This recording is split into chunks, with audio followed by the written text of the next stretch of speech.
I haven't had sex in 8 months. When Ruby Martinez blurted out her most humiliating secret to the leather-clad stranger nursing coffee at Booth 7, she had no idea she'd just changed both their lives forever. The words escaped her lips like a confession she'd never meant to make. I haven't had sex in 8 months. The president of the Nevada Hells Angels looked up from his untouched pie with storm-gray eyes that saw straight through her carefully constructed walls. And Ruby realized she'd just told the most dangerous-looking man she'd ever seen the one truth that proved exactly how undesirable she really was. Blake Nomad Torres had stopped at Mel's 24-hour diner because it was the only place with lights on between Reno and nowhere, and because sleeping meant dreaming about the brothers he'd lost and the mistakes that haunted him like ghosts on desert highways.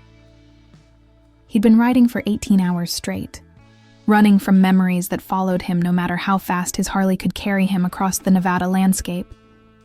The waitress who'd been refilling his coffee cup had seemed like background noise, just another tired face in a roadside diner that smelled like grease and broken dreams.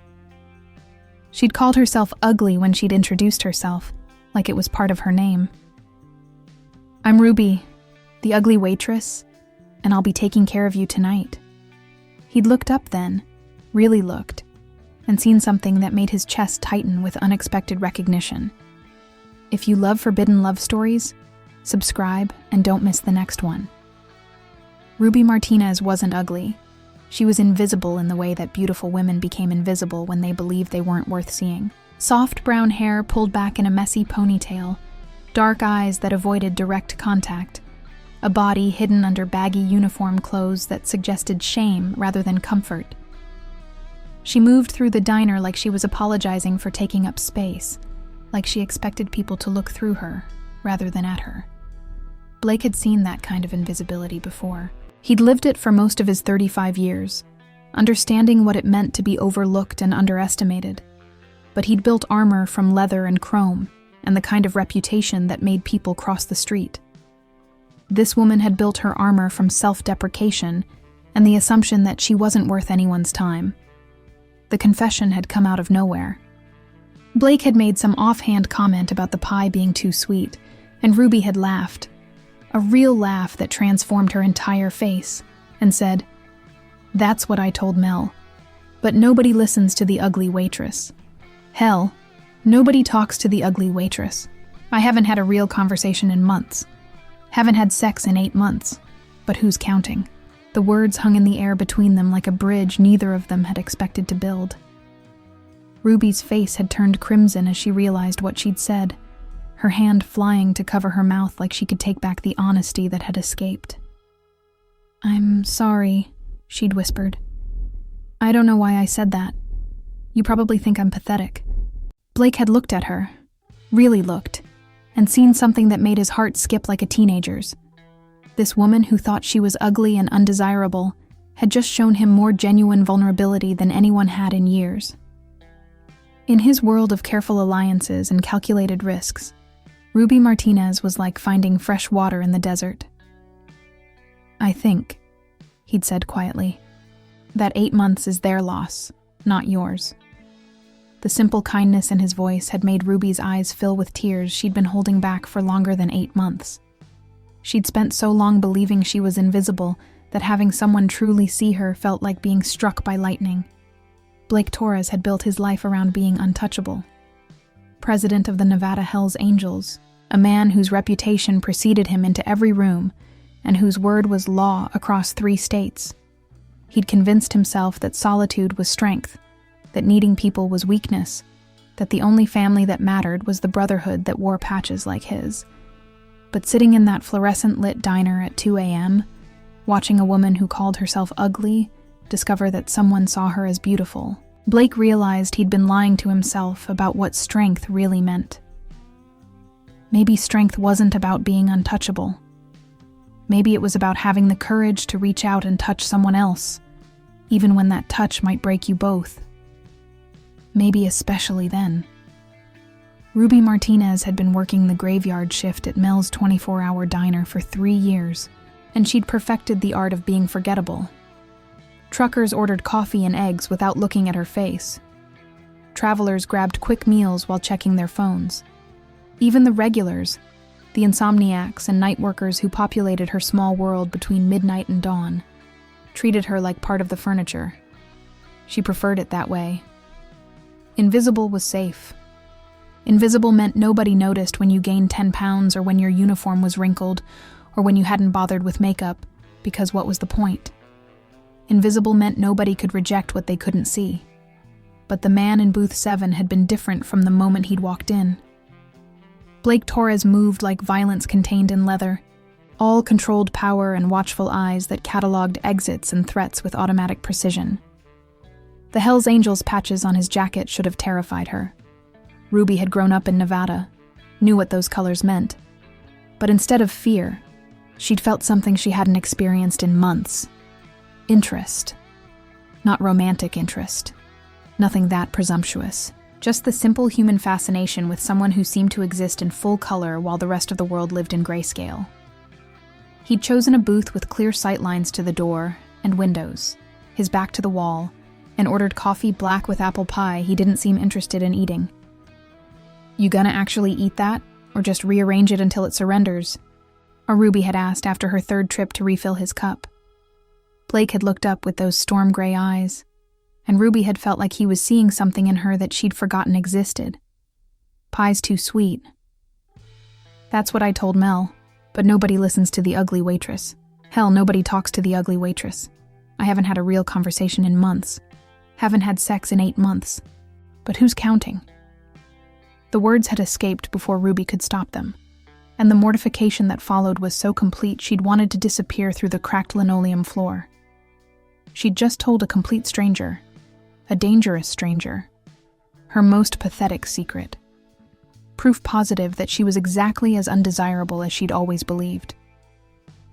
"I'm sorry," she'd whispered, her face burning with embarrassment. "I don't know why I said that. You probably think I'm pathetic." Instead of laughing or looking uncomfortable, Blake had studied her face with an intensity that made her breath catch. "I think 8 months is their loss, not yours." The kindness in his voice had been like a physical blow. Ruby wasn't used to kindness, especially not from men who looked like they could break the world in half if it displeased them. She'd been expecting mockery or pity, or the particular brand of predatory interest that her confession might have inspired in someone looking to take advantage of desperation. Instead, Blake Torres had looked at her like she mattered. "You don't have to say that," Ruby had managed. "I know what I am." "Yeah? What are you?" "The ugly waitress who hasn't been kissed since Obama was president, and who apparently has no filter when she's tired." Blake's smile had been soft and genuine, transforming his dangerous face into something approachable. "I'm the lonely biker who's been riding for 18 hours because sitting still means thinking. And thinking means remembering things I'd rather forget. Seems like we're both running from something. I'm not running. I'm just existing. Same thing sometimes." Ruby had stared at him, trying to process the fact that this man, this obviously dangerous, obviously powerful man, was having an actual conversation with her, not ordering food or making demands, just talking like she was worth talking to. "What are you running from?" she'd asked. "Today? The fact that I sent 3 of my brothers into a situation that got 2 of them killed." Blake's voice had carried the weight of command and the burden of responsibility. "Yesterday? The fact that I'm 35 years old and the only family I have is a motorcycle club. Tomorrow, the fact that sitting in this diner talking to you is the most peace I've felt in months." The honesty had been devastating. Ruby was used to surface interactions, to people who kept their real selves hidden behind politeness and social convention. Blake Torres was offering her pieces of his actual soul like they were worth something. "I'm sorry about your brothers. They knew the risks. We all do." Blake had taken a sip of his coffee, his eyes never leaving her face. "What about you? What are you running from?" Ruby had considered lying, offering some socially acceptable version of her truth, But Blake had been honest with her, had trusted her with real pain instead of polite deflection. I'm running from the fact that I'm 28 years old, and I've never had a relationship that lasted longer than 3 months. I'm running from the mirror in my bathroom and the scale in my bedroom and the way men look through me like I'm not even there. She'd paused, gathering courage. I'm running from the fact that I work at a diner because it's the only place where people have to interact with me, even if it's just to order food. You think you're ugly. It hadn't been a question. Blake had stated it like a fact that needed examining. I don't think I'm ugly. I know I'm ugly. There's a difference. You're wrong. The simple declaration had hit Ruby like a physical force. She'd spent 28 years building her identity around being undesirable, around being the girl who got overlooked and forgotten. Having someone, especially someone like Blake Torres, contradict that fundamental truth about herself was like having the ground shift under her feet. I don't have to do anything. Blake had interrupted gently. I'm telling you you're wrong because you are. You're not ugly, Ruby Martinez. You're invisible because you're trying to be, and you're trying to be because someone convinced you that you weren't worth seeing. Nobody convinced me of anything. I have eyes. So do I. And I see a beautiful woman who's been hiding so long she's forgotten what she looks like when she's not trying to disappear. Ruby had stared at him, searching for the lie or the angle or the pity that had to be hiding behind his words. But Blake's gray eyes had been steady and honest, holding her gaze with the kind of certainty that didn't allow for doubt. Why are you being nice to me? Because you told me the truth. Because you made me laugh. Because you're the first person in months who's looked at me and seen something other than a Hells Angels president. What do you want me to see? Blake had smiled again, that soft expression that transformed his entire face. How about we start with 2 people having coffee at 2 a.m. and see where it goes from there? Ruby Martinez had spent 3 years perfecting the art of being invisible, but sitting across from Blake Torres in the fluorescent glow of Mel's 24-hour diner, she'd realized something that terrified and thrilled her in equal measure. She didn't want to be invisible anymore, not to him. And that realization was either going to save her or destroy her completely. Blake Torres had planned to finish his coffee and disappear back into the Nevada night, but Ruby Martinez kept finding excuses to return to his booth, and he kept finding reasons to let her. More coffee? She'd ask, already pouring before he could answer. How's that pie treating you? When he'd managed exactly 2 bites. You need anything else? While fidgeting with her order pad like she was afraid he'd say no. The diner was nearly empty. Just Blake, an old man reading yesterday's newspaper, and a trucker who'd been asleep in his corner booth for the past hour. Ruby could have hidden in the kitchen or busied herself with closing duties. But instead she kept gravitating back to booth 7 like Blake was magnetic north, and she'd lost her compass. You don't have to keep checking on me, Blake said during her 5th visit in 20 minutes. I'm not going anywhere. I know, Ruby paused, her cheeks coloring. I never have interesting customers. Usually it's just truckers who want their eggs over easy and their coffee hot, or drunk sobering up enough to drive home. Nobody ever talks to me like you're talking to me. How am I talking to you? Like I'm a person instead of a service. The simple statement hit Blake harder than it should have. In his world, respect was earned through strength and maintained through fear. People talked to him carefully, measuring their words against his reputation and their own safety. Ruby was the first person in years who seemed to forget he was dangerous. What time do you get off? Blake asked. Ruby's eyes widened. 6 a.m. Why?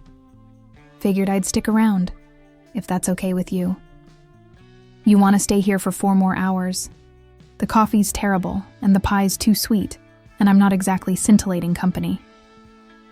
Blake looked at her, really looked, and saw something that made his chest tight with unexpected emotion.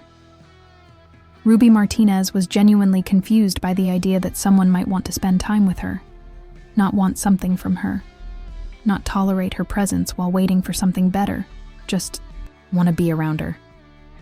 The company's better than what I've got waiting for me on the road, Blake said.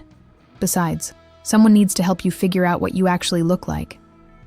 I know what I look like. You know what you've been told you look like. There's a difference.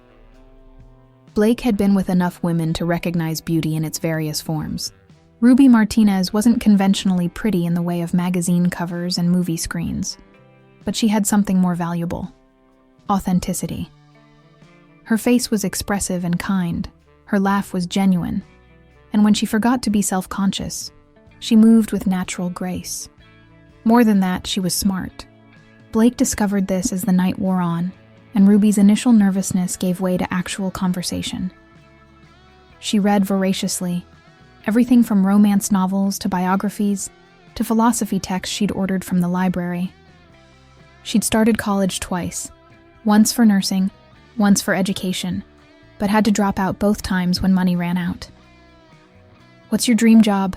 Blake asked around 3 a.m., when the diner had achieved the peculiar quiet that belonged only to the small hours. Dream job? Like if money wasn't a factor?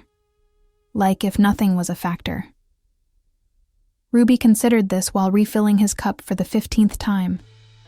"I'd want to run a literacy program, help adults who never learned to read, or kids who are struggling in school. Reading opens doors, you know? It's like freedom."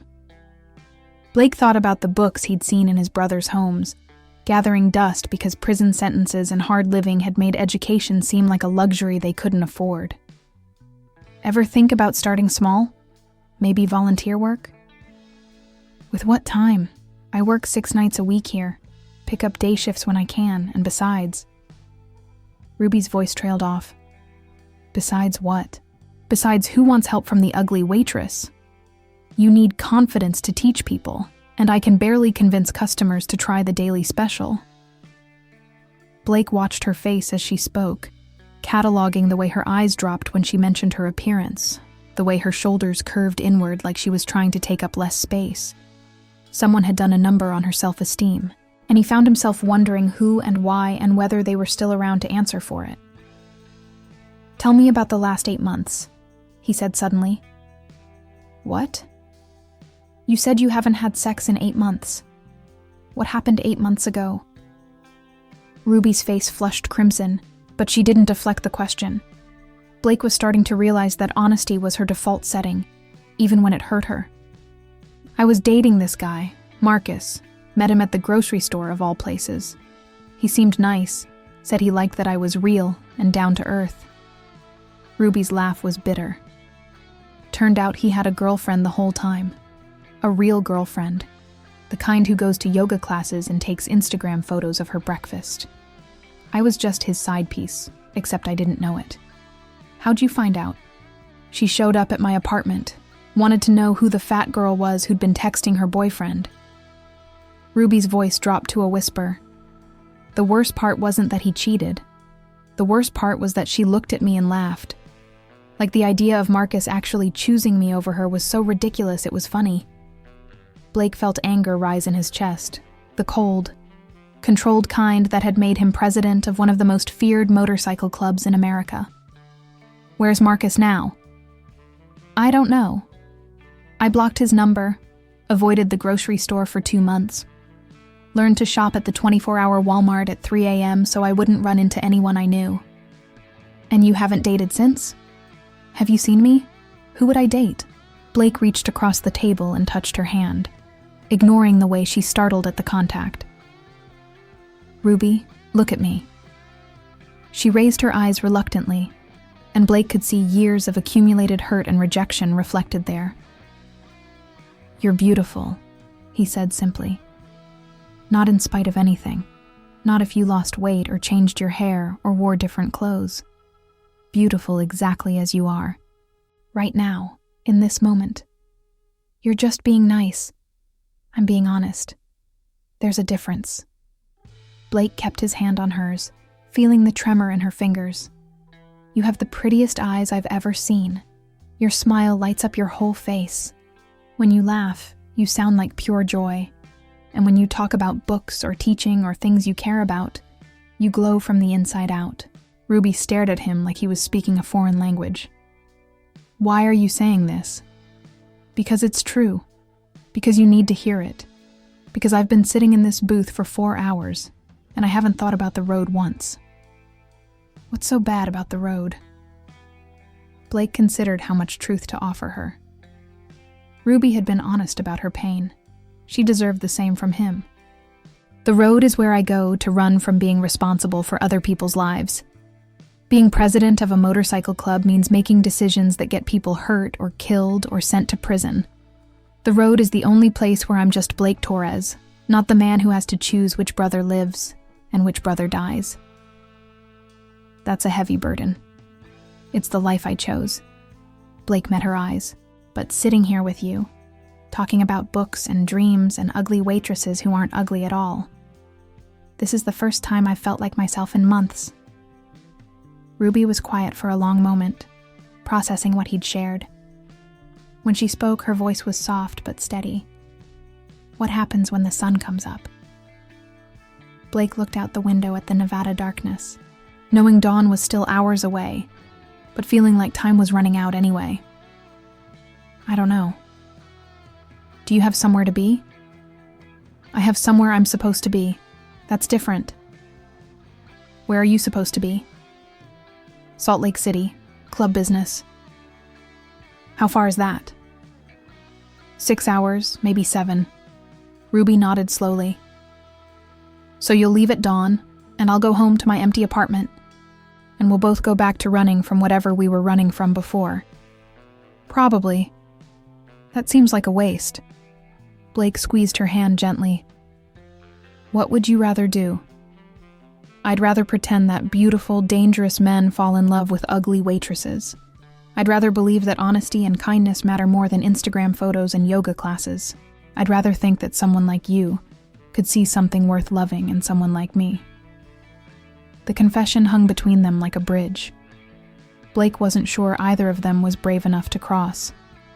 Ruby had just laid her heart on the table of booth 7, and he could either treat it gently or destroy it completely. Blake Torres had spent 35 years building walls around his emotions, had convinced himself that feeling nothing was safer than risking everything. But looking into Ruby Martinez's hopeful, terrified eyes, he realized that some things were worth the risk. Ruby, he said quietly. Yeah? What if I told you I already do? The smile that spread across her face was like sunrise breaking over the desert, and Blake Torres, president of the Nevada Hells Angels, a man who'd never believed in fairy tales, found himself falling in love with an ugly waitress who wasn't ugly at all.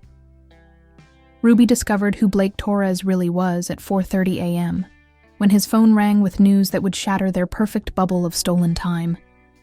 They'd been sharing stories and coffee refills, their conversation meandering through childhood memories and future dreams, when the harsh electronic sound cut through their intimacy like a blade. Blake's entire demeanor changed the moment he saw the caller ID. Shoulders tensing, face hardening into the mask of command that Ruby was only now realizing he wore like armor. Danny, Blake answered, his voice immediately professional. Talk to me. Ruby pretended to busy herself with wiping down nearby tables, but she could hear every word of the conversation in the diner's early morning quiet. How bad? Blake's voice was calm, but Ruby could see the way his free hand clenched into a fist. When? How many wounded? No, nobody retaliates until I get there. That's an order, Danny. The call lasted 3 minutes, but each second seemed to strip away another layer of the gentle man Ruby had been falling for, revealing something harder and more dangerous underneath. When Blake finally hung up, he sat staring at his phone for a long moment, before looking up at her with eyes that held depths she was only beginning to understand. I have to go, he said simply. What happened? Blake hesitated, and Ruby could see him calculating how much truth to share. The careful consideration hurt more than an outright lie would have. It meant he was protecting her from something, which meant he saw her as someone who needed protecting. Club business. There's been an incident. What kind of incident? The kind where people get hurt. Ruby set down her dish rag and moved closer to his booth, seeing him clearly for the first time since he'd walked into her diner. Blake Torres wasn't just a motorcycle enthusiast or a weekend warrior playing at being dangerous. The patches on his jacket weren't costume pieces. He was the president of an outlaw motorcycle club, which meant he was responsible for territory wars and illegal business and the kind of violence that made headlines. Someone attacked your club? The Diablos hit one of our warehouses, took out 3 of my brothers, injured 5 more. Blake's voice carried the weight of command and the burden of leadership. I need to get to Salt Lake City and figure out how we're going to respond. Respond, Ruby repeated, the euphemism sounding hollow in her mouth. You mean revenge. I mean protection. The Diablos think we're weak because I've been trying to avoid bloodshed. They're wrong. Ruby studied his face, seeing the transformation happening in real time. The gentleman who'd told her she was beautiful was disappearing, replaced by someone who made life and death decisions and carried the weight of other people's lives on his shoulders. How many people will die because of your response? The question hit Blake like a physical blow. Hopefully none. But that's not up to me. It's up to them. They started this war. There's always a war, isn't there? That's what your life is. One war after another.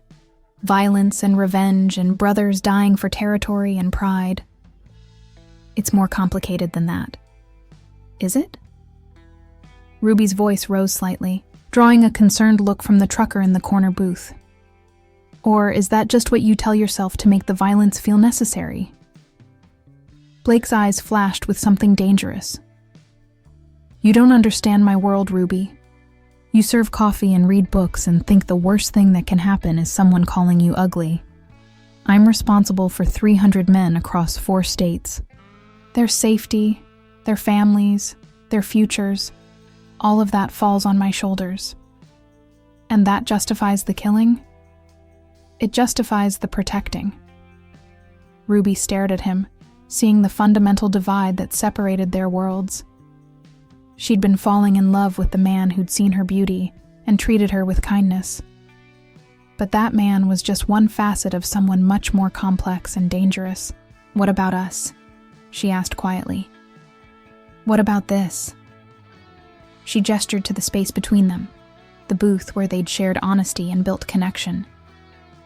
Blake's expression softened slightly. Ruby, you're amazing.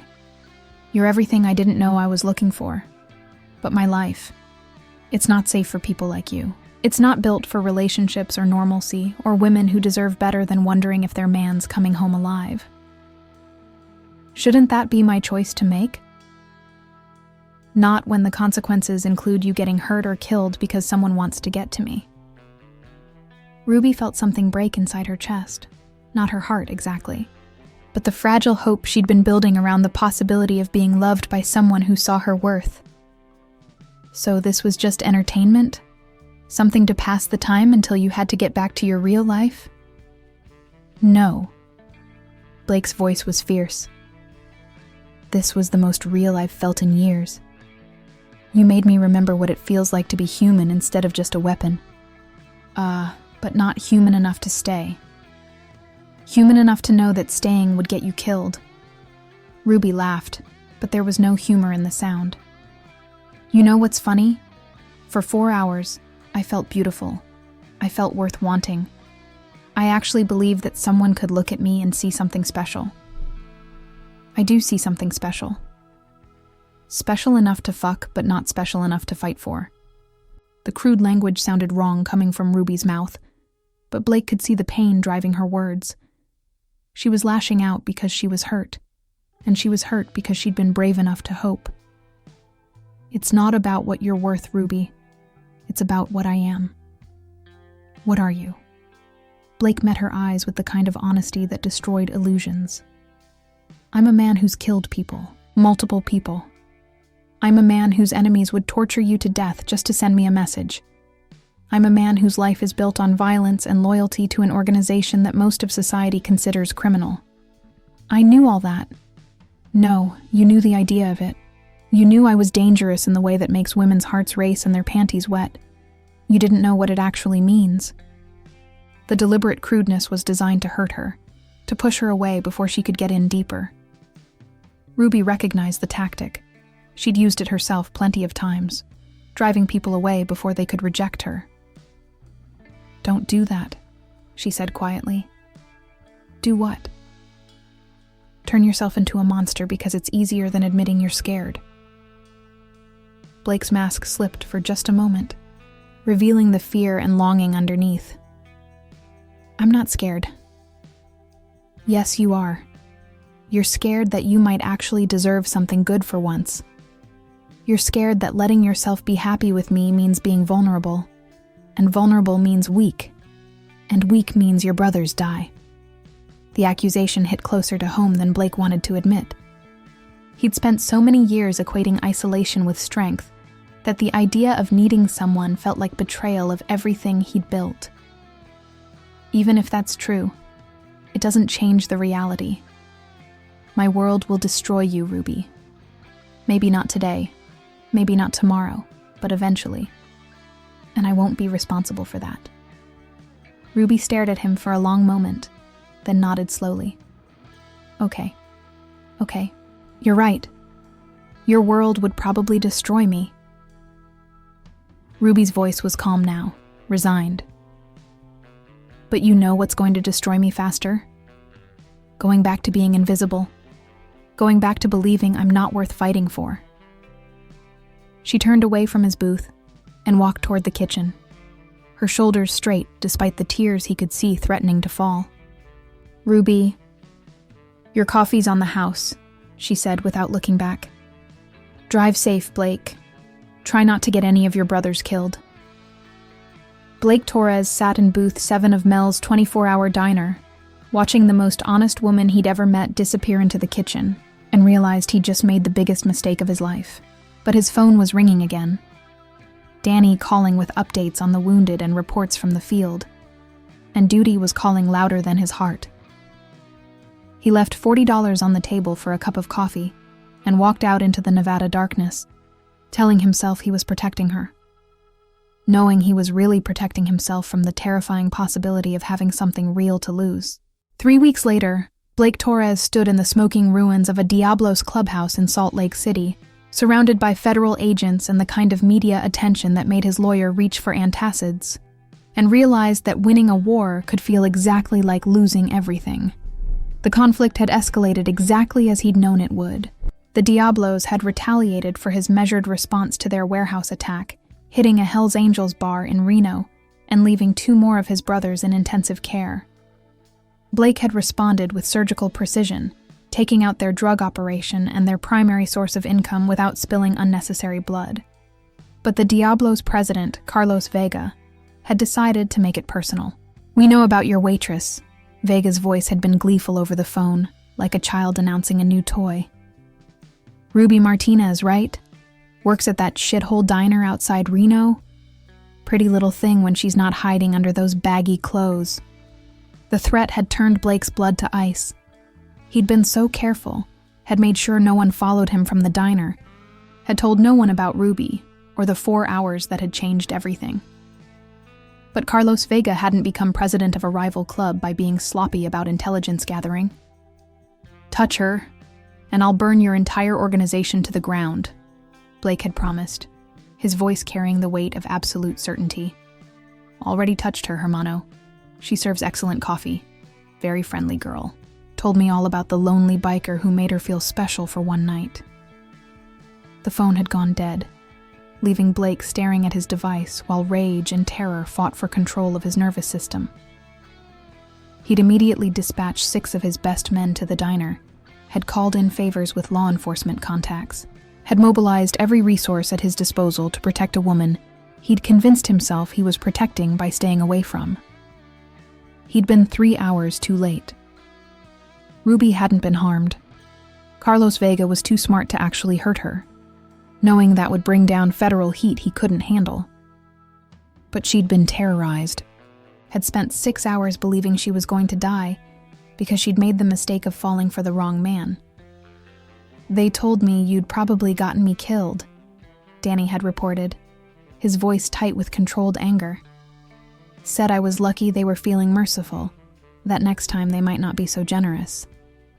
She asked me to tell you that she was right.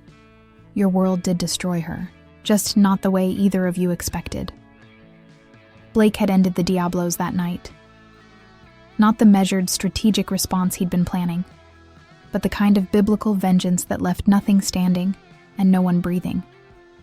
Carlos Vega and his entire inner circle had died in a warehouse fire that federal investigators would spend months trying to prove wasn't accidental. The war was over. His brothers were safe, and his enemies were scattered to the wind. So why did he feel like he'd lost everything that mattered? Sir, Agent Morrison from the ATF was standing at Blake's elbow, tablet in hand, and expression professionally neutral. We'll need you to come in for questioning about the warehouse incident. Call my lawyer, Blake said automatically. Schedule it through him. Sir, you understand this looks bad, right? Your club's been at war with the Diablos for weeks, and now their leadership is mysteriously dead in a fire that our arson investigators say couldn't have been accidental. Blake turned to face the federal agent, letting his reputation and his anger show in equal measure. Agent Morrison, you understand I don't actually care how this looks, right? The Diablos threatened civilians, they threatened my family, and now they're dead. If you want to try proving I had anything to do with that, feel free. But we both know you'd rather have the Diablos gone than waste resources prosecuting me for solving your gang problem. The agent's expression suggested Blake was probably right, but federal bureaucracy demanded its pound of flesh, regardless of practical outcomes. Just make sure you're available for questioning, Morrison said finally. Don't leave the state. Blake laughed, a sound without humor that made the younger agent step back instinctively. Where would I go, Agent Morrison? I've got nowhere left to run to. The truth of that statement hit him as he said it. Blake Torres had spent 3 weeks planning military operations and coordinating strategic strikes, had achieved everything a Hells Angels president was supposed to achieve. He'd protected his brothers, eliminated his enemies, and secured his territory. He'd also destroyed the only thing he'd ever wanted for himself. Blake left the scene of his victory and rode his Harley through the Nevada desert, heading nowhere in particular, because everywhere felt empty without Ruby Martinez laughing at his dry humor and serving him coffee that tasted like home. He made it exactly 60 miles before he pulled over at a rest stop and called Danny. How is she? Honestly, fucked up. She quit the diner, moved out of her apartment. Word is she's staying with her sister in Colorado, trying to disappear completely.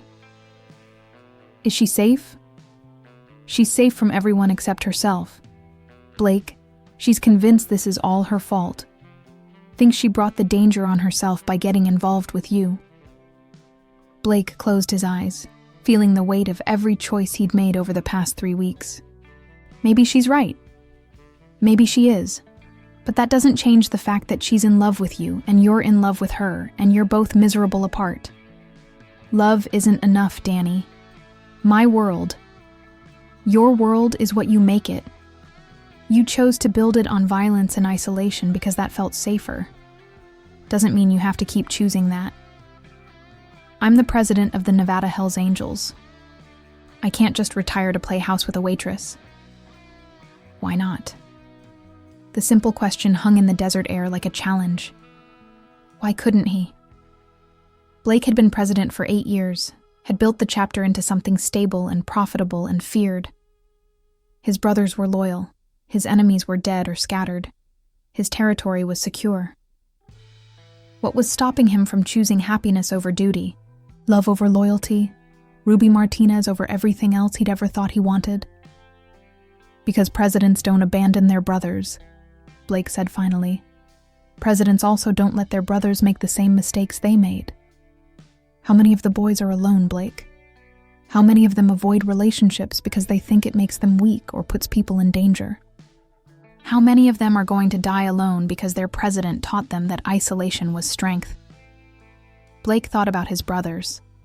Good men who'd chosen the outlaw life for family and belonging, who'd built walls around their hearts because they'd learned from his example.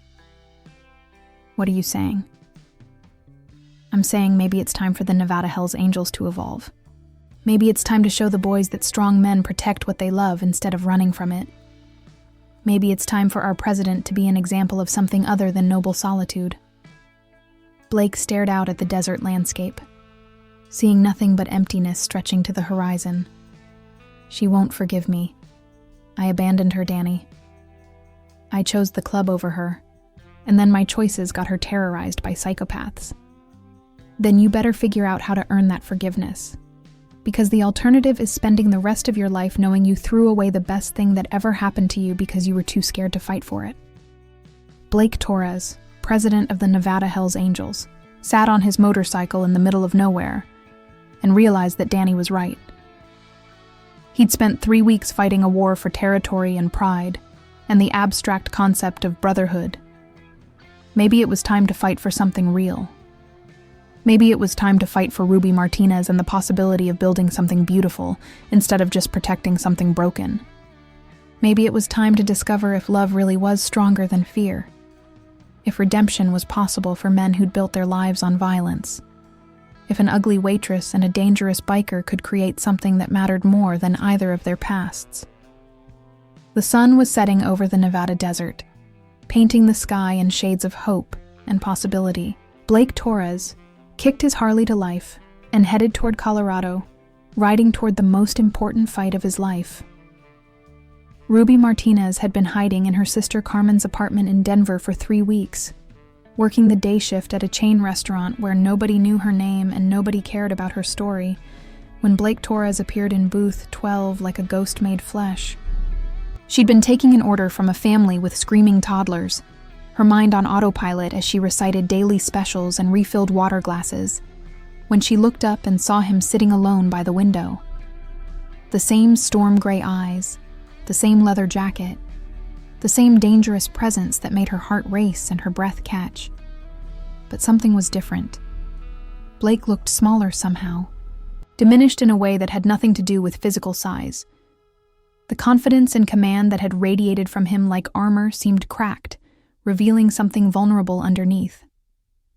Ruby finished taking the family's order with shaking hands, her professional smile feeling like broken glass against her face.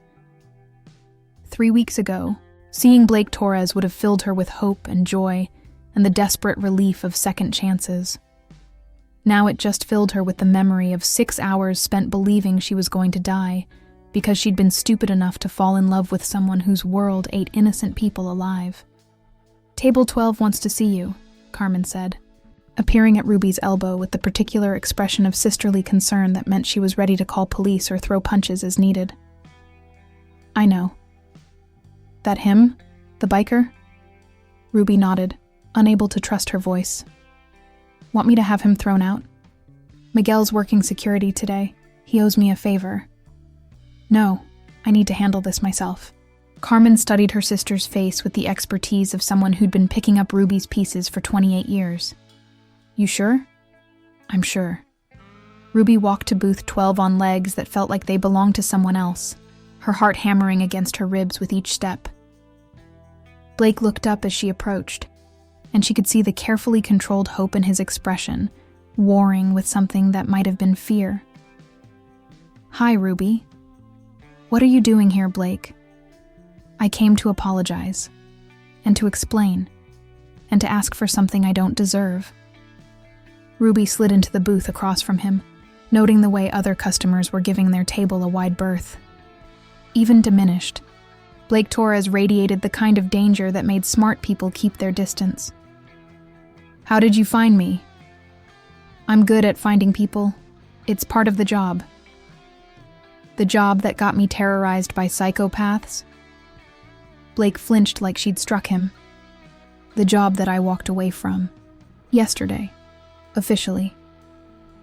Ruby stared at him, trying to process what he'd just said. "You walked away from the Hells Angels?" I stepped down as president, handed the patch over to Danny Mitchell, my vice president. He's a good man, better than me in a lot of ways. The club will be fine without me. "Why?" "Because I realized something. I've been telling myself for 8 years that being president of a motorcycle club was the most important thing I could do with my life. That protecting my brothers and defending our territory and maintaining our reputation mattered more than anything else. Blake paused, his hands wrapped around the coffee cup Ruby hadn't remembered pouring for him. But 3 weeks ago, I met a woman who made me understand that none of that matters if you don't have something real to protect. Someone real to love. Someone who sees you as human instead of just a weapon. Ruby felt tears threatening, but she forced them back. Pretty words doesn't change what happened. No, it doesn't.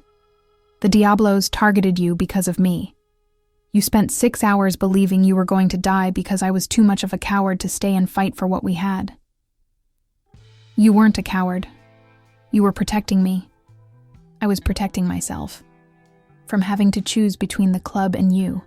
From having to risk everything I'd built for something I'd just found. Blake met her eyes with the kind of honesty that cut like broken glass. I chose wrong, Ruby. I chose fear over love, duty over happiness, the familiar over the possible. And now? Now the Diablos are gone. Completely. Scattered to the wind. Their leadership dead. Their organization destroyed. They'll never threaten you or anyone else again. Ruby processed this information with the careful attention of someone who'd learned that men like Blake Torres dealt in violence as casually as other people dealt in conversation. How many people died? Enough. Blake's voice carried the weight of choices that couldn't be undone. I'm not proud of what I did, but I'm not sorry either. They threatened you, Ruby. They made you afraid. They hurt something I loved, and I made sure they could never do it again. Something you loved, Ruby repeated. Past tense? Blake reached across the table and touched her hand, ignoring the way she tensed at the contact. Something I love, present tense, always. Love isn't enough. Blake, you said so yourself. I said a lot of things. Most of them were bullshit designed to protect my ego and justify my cowardice. Blake's thumb traced over her knuckles with infinite gentleness. But you know what I learned in the past 3 weeks? What? Love is the only thing that's enough. Everything else, territory, reputation, brotherhood, duty, it's all just noise. Background music for a life that doesn't mean anything if you don't have someone to share it with. Ruby stared at their joined hands, remembering how safe she'd felt during those 4 hours in Mel's diner when Blake Torres had looked at her like she was something precious. I can't go back to your world, Blake. I won't survive it. I'm not asking you to go back to my world. I'm asking if you'll help me build a new one. What do you mean? Blake straightened in his seat, and Ruby could see him gathering courage for whatever he was about to say. I mean, I bought a house. Small place outside Denver, nothing fancy. Big enough for 2 people who want to figure out what normal looks like. I mean, I've got money saved, enough to live on while we both figure out what comes next. I mean, I'm asking if you'll take a chance on the idea that a reformed Hells Angels president and an ugly waitress who's beautiful beyond words might be able to create something worth protecting. Ruby felt her carefully constructed walls crumbling. Blake. I know I don't deserve a second chance. I know I hurt you and abandoned you and put you in danger. But Ruby, I love you. I love your honesty and your kindness and the way you see beauty in broken things. I love that you made me want to be better than what I was. What if it doesn't work? What if we try this and it falls apart? Blake smiled, the soft, genuine expression that had made her fall in love with him in the first place. Then we'll have tried. We'll have been brave enough to fight for something real instead of running from it. Ruby looked into his storm gray eyes and saw everything she'd been afraid to hope for. Love, acceptance, the possibility of building a life with someone who saw her worth. I'm not ugly, she said suddenly. No, you're not. I'm not invisible. Never were. I saw you the moment I walked into that diner. I'm worth fighting for. You're worth everything. Ruby Martinez had spent 28 years believing she was invisible, undesirable, unworthy of the kind of love that moved mountains and changed lives. But looking at Blake Torres, dangerous, powerful Blake Torres who'd walked away from everything he'd built for the chance to build something better with her, she realized something that changed everything. She was done being invisible. She was done accepting less than she deserved. She was done running from the possibility of happiness because it might come with risk. Okay, she said simply. Okay? Okay, let's try. Let's build something new. Let's see if love really is stronger than fear. Blake's smile was like sunrise breaking over the Rocky Mountains, bright and warm and full of infinite possibility. Together? Together. Ruby Martinez slid around the booth until she was sitting next to Blake Torres, and for the first time in her life, she felt truly beautiful. Not because he told her she was, but because she finally believed it herself. And that belief, that simple recognition of her own worth, was the foundation everything else would be built on. 2 years later, Ruby stood in the community center classroom she'd helped design, watching Blake explain motorcycle maintenance to a group of at-risk teenagers, and marveled at how completely their definition of success had changed. The key is respect, Blake was saying, his hands guiding a shy 16-year-old through the process of adjusting a chain tension. You can't force mechanical things. They have their own logic. Push too hard and you'll break something that takes forever to fix. Ruby smiled at the familiar philosophy. Everything with Blake still came back to respect. Respect for machines, for people, for the second chances they'd both been given. He'd taken the skills he'd learned running a motorcycle club, leadership, problem-solving, the ability to command respect, and redirected them toward something positive. The Denver Youth Outreach Program had been Ruby's idea, born from late-night conversations about giving kids alternatives to the streets that had claimed so many of Blake's former brothers. Blake had provided the funding and the practical knowledge. Ruby had handled the educational components and the literacy programs. It wasn't the life either of them had planned, but it was the life they'd chosen. Mrs. Torres, the voice belonged to Jasmine, age 14, whose father was serving time for drug trafficking. She held up a book, Pride and Prejudice, with the satisfaction of someone who'd conquered Mount Everest. I finished it. What did you think? Ruby asked, settling beside the girl who reminded her so much of her younger self, bright and capable, but convinced the world saw her as worthless. Elizabeth Bennet is my hero. She didn't let anyone tell her she wasn't good enough. She knew her own worth even when everyone else tried to make her feel small. Ruby glanced at Blake, who was pretending not to listen while he worked with another student. The parallel wasn't lost on either of them. Sometimes the most important lesson you could teach someone was that they deserved to take up space in the world. Are you and Mr. Blake gonna have kids? Jasmine asked with the casual directness of teenagers everywhere. The question still made Ruby's heart skip, even though it came up regularly from the kids they worked with. She and Blake had talked about it extensively, carefully, honestly, both of them aware that bringing children into the world required a level of stability they were still building. Maybe someday? Ruby said diplomatically. You should. You'd be good parents, and kids need to see what love looks like when it's real. After Jasmine returned to her reading group, Blake appeared at Ruby's side with the easy affection that had become as natural as breathing. Kids, huh? Apparently our students have strong opinions about our reproductive choices. What do you think? Ruby considered the question while watching their classroom full of teenagers who'd been written off by society. Kids who were learning that their past mistakes didn't define their future possibilities. That respect was earned through actions rather than fear. That love was something you built, rather than something you conquered. I think any child we raise will understand that strength comes from lifting others up, not tearing them down. They'll know that real power is using your advantages to help people who don't have advantages. Blake's smile was soft and warm, transforming his scarred face into something beautiful. Sounds like we're ready. That evening, They sat on the porch of their house, modest but comfortable, with a garden Ruby had insisted on, and a workshop where Blake restored vintage motorcycles for charity auctions and talked about the day's victories and challenges. Ruby had finished her education degree through night classes, had been accepted into a master's program in literacy education. Blake had started a nonprofit that provided job training and mentorship for former gang members trying to transition to legitimate lives. They'd both discovered that the skills that had made them survivors could be redirected toward helping others survive. "Regrets?" Blake asked, reading her mood with the accuracy of someone who'd learned to interpret her silences. "None." Ruby leaned against his shoulder, breathing in the scent of motor oil and possibility that had become home to her.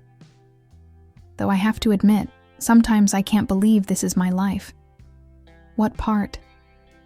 "The part where I'm married to the most dangerous man in Colorado, and he brings me coffee in bed every morning and helps kids fix motorcycles and looks at me like I'm something precious." Blake's arm tightened around her. "You are something precious. You saved my life, Ruby Torres. You saved mine first. We saved each other." They sat in comfortable silence as stars appeared over the Rocky Mountains, tiny points of light in the vast Colorado sky.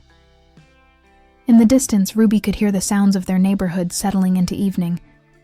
Families calling children inside, dogs barking, the normal rhythms of a life built on love rather than violence. Her phone buzzed with a text from Carmen. "Saw the article about your program in the paper. Mom would be proud." Ruby smiled, thinking about her mother who'd died when Ruby was 15, a woman who'd believed in the power of education to transform lives, who'd instilled in her daughter the radical idea that everyone deserved respect regardless of their circumstances. "What's that smile about?" Blake asked. "Just thinking about second chances. About how the worst things that happen to us sometimes lead to the best things."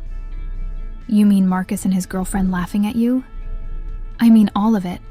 Marcus, the 8 months of loneliness, the night shift at Mel's diner, even the Diablos targeting me. If any of those things had been different, we might never have found each other." Blake considered this, tracing patterns on her arm with gentle fingers. "You really believe that? That everything happened for a reason?" "I believe everything happened, and we chose what to do with what happened. We chose to fight for each other instead of running away. We chose to build something beautiful instead of just surviving something broken." Blake Torres, former president of the Nevada Hells Angels, current co-director of the Denver Youth Outreach Program, permanent husband to the woman who'd taught him that strength without love was just another form of weakness, kissed the top of his wife's head and marveled at the journey that had brought them here. "Ruby?" "Yeah?" "Thank you for not letting me walk away that night at the diner. Thank you for coming back when you realized walking away was wrong." They went inside together as the Colorado night claimed the mountains.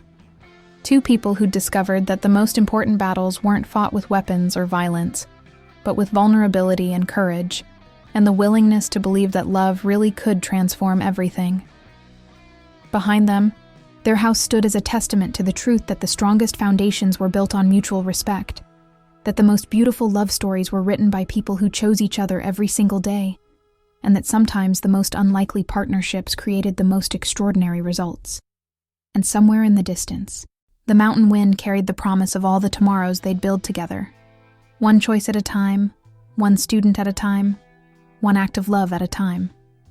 If this story touched your heart, subscribe and stay for the next ride.